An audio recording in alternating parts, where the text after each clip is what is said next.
भक्तजनों, पहला देवोत्थान एकादशी व्रत कथा सुने। एक राजा था, उसके राज्य में प्रजा बहुत सुखी थी। उस राज्य में एकादशी के दिन कोई भी अन्न नहीं बेचता था और ना ही कोई अन्न खाता था। सभी लोग केवल फलाहार किया करते थे।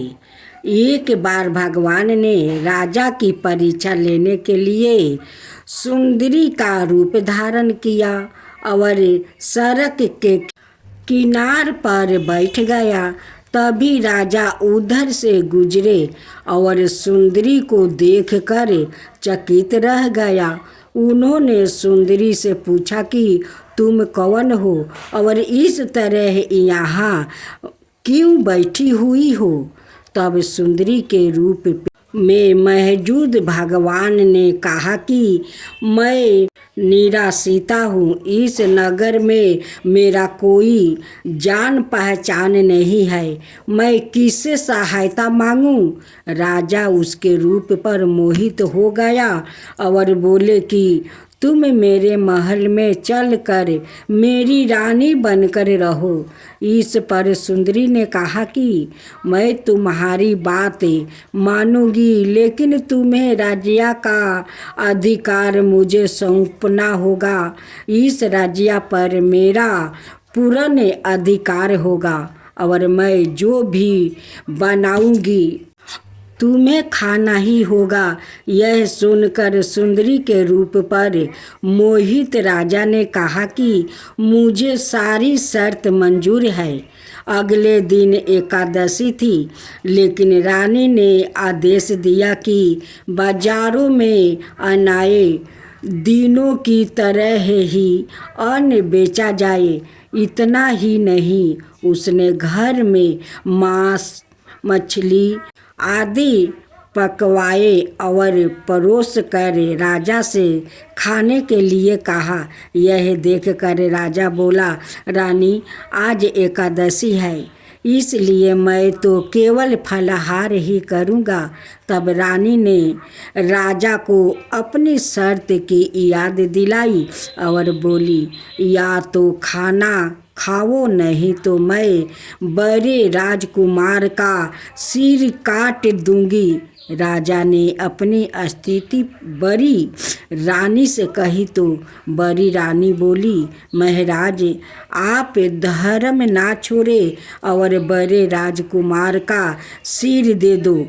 पुत्र तो फिर मिल जाएगा, पर धर्म नहीं मिलेगा। इसी दौरान बड़ा राजकुमार खेल कर आ गया और अपनी माँ की आंखों में आंसू देखकर उसने रोने का कारण पूछने लगा। माँ ने उसे सारी बात बता दिया। तो इस पर राजकुमार ने कहा कि मैं सिर देने के लिए तैयार हूँ।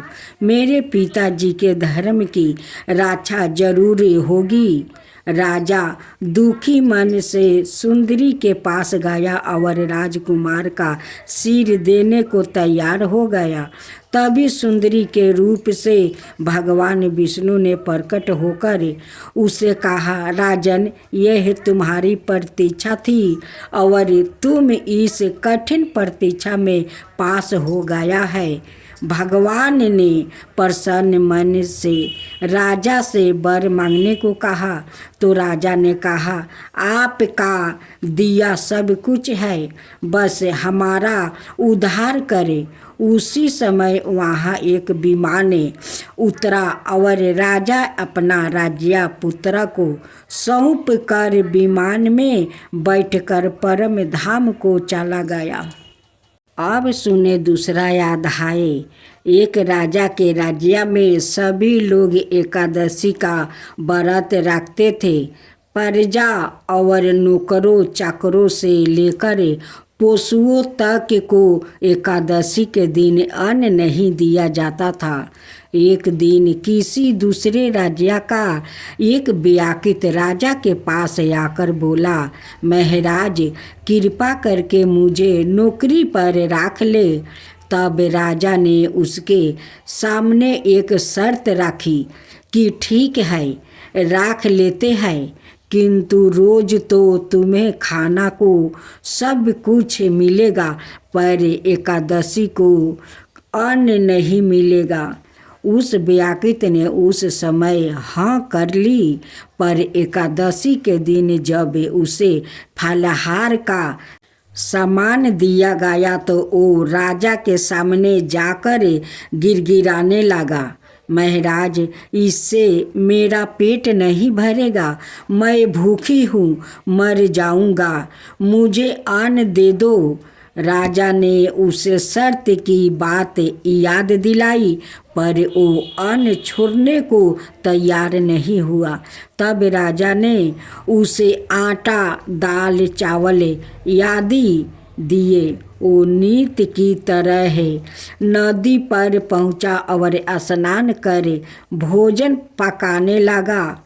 जब भोजन बन गया तो वो भगवान को बुलाने लगा, आओ भगवान, भोजन तैयार है। उसके बुलाने पर पीतम्बर धारण किए भगवान चतुर्भुजा रूप में आ पहुँचे और प्रेम से उसके साथ भोजन करने लगे।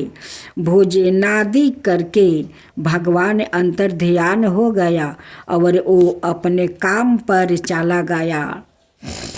15वां दिन बाद अगली एकादशी को वो राजा से कहने लगा कि महाराज, मुझे दोगुना सामान दीजिए।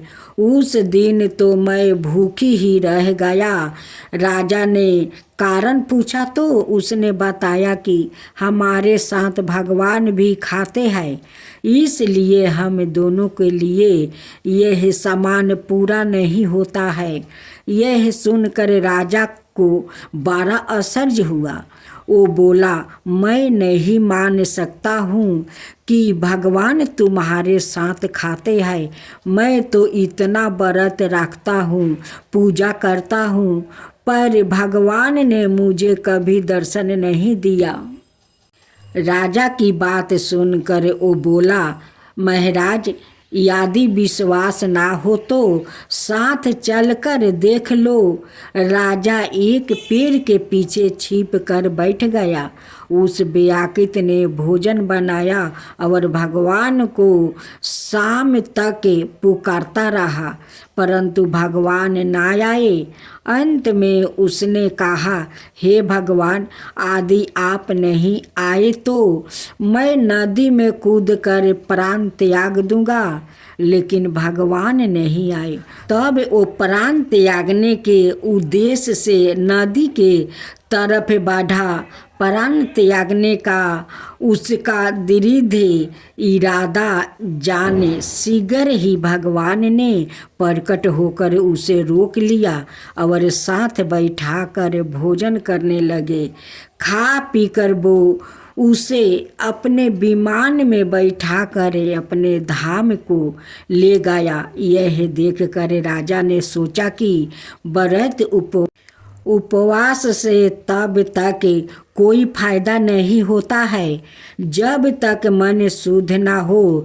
इससे राजा को ज्ञान मिला और वो भी मन से व्रत उपवास करने लगा और अंत में स्वर्ग को प्राप्ति हुआ। अब तीसरा अध्याय देवोत्थान एकादशी व्रत कथा। पौराणिक मान्यताओं के अनुसार एक बार भगवान श्री हरि विष्णु से लक्ष्मी जी ने पूछा, हे नाथ, आप दिन रात जागा करते हैं और सोते हैं तो लाखों करोड़ों बरस तक सो जाते हैं और इस समय में समस्त चराचर का नाश कर डालते हैं।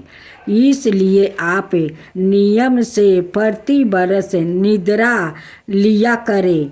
इससे मुझे भी कुछ समय विश्राम करने का समय मिल जाएगा। लक्ष्मी जी की बात सुनकर नारायण मुस्कुराए और बोले, देवी, तुमने ठीक कहा है। मेरे जागने से सब देवों और खास कर तुमको कष्ट होता है। तुम्हें मेरी वजह से जारा भी अवकाश नहीं मिलता। अत तुम्हारे कथानुसार आज से मैं प्रति बरस 4 मास वर्षों ऋतु में शयन किया करूँगा। उस समय तुमको और देवगणों को अवकाश होगा।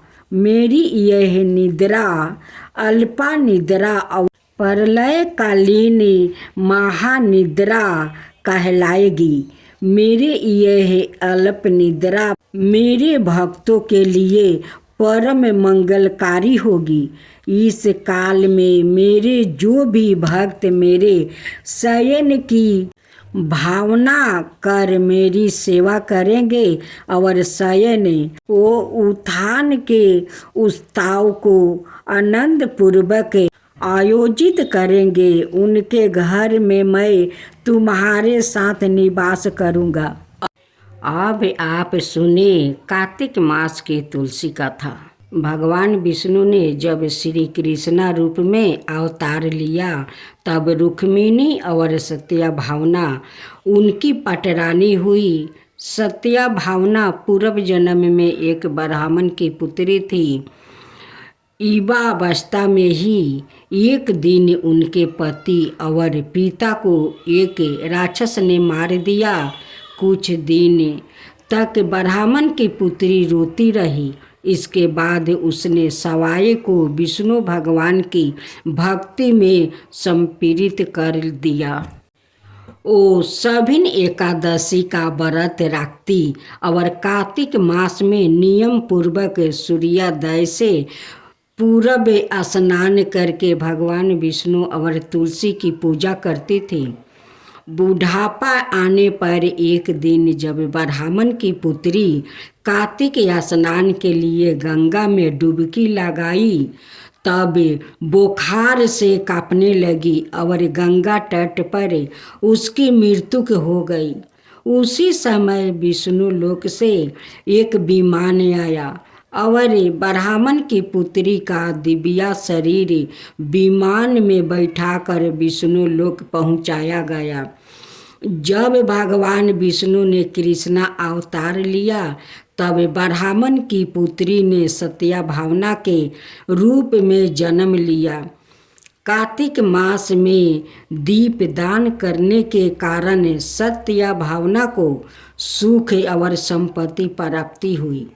नियमित तुलसी में जल अर्पित करने के कारण सुंदर वाटिका का सुख मिला। शास्त्रों के अनुसार कार्तिक मास में किए गए दान पुण्य का फल व्याकृतों को अगले जन्म में अवश्य प्राप्ति होता है। एक बार गणेश जी